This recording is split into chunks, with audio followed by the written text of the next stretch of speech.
ازيكم يا جماعة؟ النهاردة هحكي لكم عن يوم مهم جدا حصل معانا في سلسلة صيدلات الصحة. شركة الفرعونية دعتنا لحضور ايفنت مميز جدا في فندق الهيلتون، ويومنا كان ممتع ومفيد فوق ما تتخيلوا. من أول ما دخلنا المكان حسينا إن كل حاجة متظبطة ومنظمة، استقبال جميل وجو كله حماس وتعليم.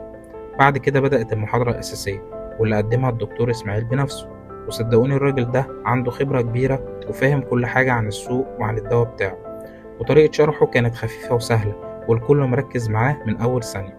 المحاضرة كانت عن الأوميز 20 وشرح لنا كل حاجة عن الدواء بطريقة سهلة. الأوميز بيشتغل على تقليل الحمض في المعدة، وده بيخفف الحموضة والارتجاع، وبيساعد كمان في علاج قرحة المعدة والإثنى عشر. يعني الدواء بيحمي المعدة من الحرقان والألم، وكمان مهم لو حد عنده ارتجاع مزمن. الدكتور إسماعيل شرح كمان إمتى ناخد الدواء الأفضل قبل الأكل بنص ساعة عشان يديك أحسن نتيجة، وكمان بيأكد إن المريض لازم يكمل الكورس كامل مهما اتحسن، وكمان اتكلم عن الجرعات لو في حالة احتياج تعديل أو متابعة مع الطبيب. بصراحة إحنا كصيدلات الصحة حبينا جدا الطريقة اللي اتشرح بيها الدواء والاهتمام بكافة التفاصيل، لأن أي معلومة زي دي بتفرق معانا لما نوصلها للمرضى ونطمن على صحتهم.